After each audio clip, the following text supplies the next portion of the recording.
DGP Neeraj Sinha 31 जनवरी 2022 को सेवानिवृत्त नहीं होंगे। उन्होंने पिछले साल 16 जुलाई को राज्य सरकार ने अधिसूचना जारी कर 11 फरवरी 2023 तक के लिए सेवा विस्तार दिया।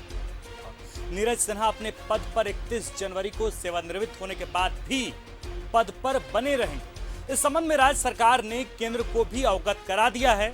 राज्य सरकार ने अधिसूचना में इस बात का भी जिक्र किया था कि सुप्रीम कोर्ट के आदेश का अनुपालन करते हुए ऐसा किया गया है। यही वजह है कि डीजीपी नीरज सिन्हा की सेवानिवृत्ति और नए डीजीपी को लेकर सरकार और विभाग के स्तर पर न कोई हलचल है और न ही कोई गतिविधि चल रही है। झारखंड कैडर के 1987 बैच के आईपीएस अधिकारी नीरज सिन्हा को झारखंड के डीजीपी के पद पर 11 फरवरी 2021 को पदस्थापित किया गया था।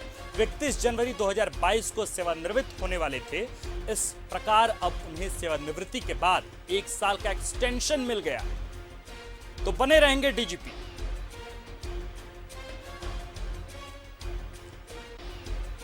तो इसी खबर पर विशेष जानकारी के लिए हमारे साथ शहनवाज अख्तर हैं।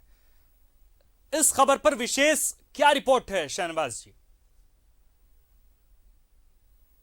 बिल्कुल सही आपने कहा है कि नए डीजीपी को लेकर के राज्य में कोई गृह विभाग में कहीं भी मुख्यमंत्री आवास में कहीं कोई हलचल नहीं है, कहीं कोई दूसरा विचार ही नहीं है, क्योंकि 11 फरवरी 2023 तक के लिए डीजीपी नीरज सिन्हा को पूर्णकालिक डीजीपी बना दिया गया था।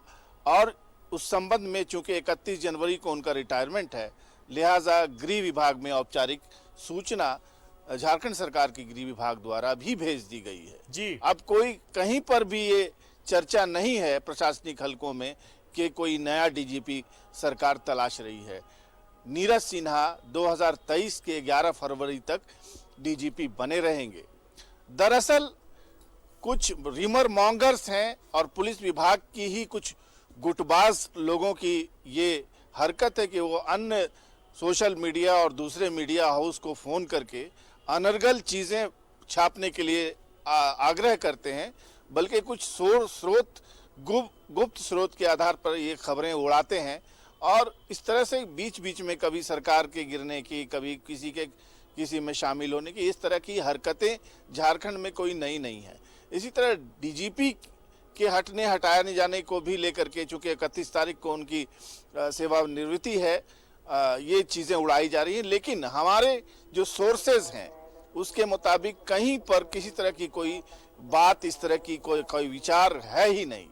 मैं आपको याद दिलाता चलूं कि डीजीपी के नियुक्ति के संबंध में जो केंद्र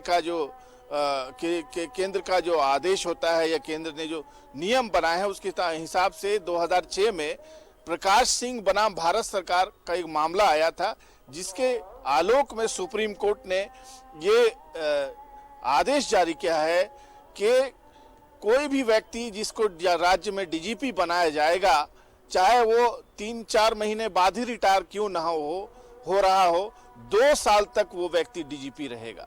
इस आलोक में चूंकि रिटायरमेंट बीच में आ रही थी, इसीलिए उसकी औपचारिक सूचना भारत सरकार की गृह विभाग को पहले ही दी जा चुकी है। ये बात लोग इसको गुम कर जा रहे हैं और तरह तरह की खबरें उड़ा रहे हैं। हम इस बात का खंडन कर रहे हैं पूरी जिम्मेदारी के साथ कि डीजीपी नीरज सिन्हा कहीं पर से भी अब नहीं हटाए जा रहे हैं। उनके पूर्णकालिक डीजीपी होने पे कोई संदेह नहीं है।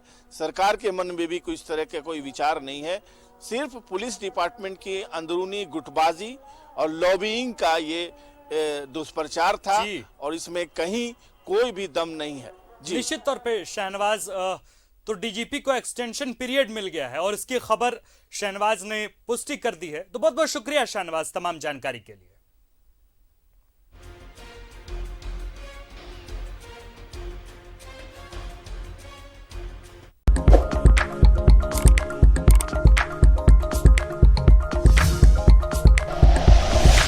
Like and share videos, subscribe करें हमारा चैनल और प्रेस करें बेल आइकॉन। न्यूज़ 11 भारत, सच है तो दिखेगा।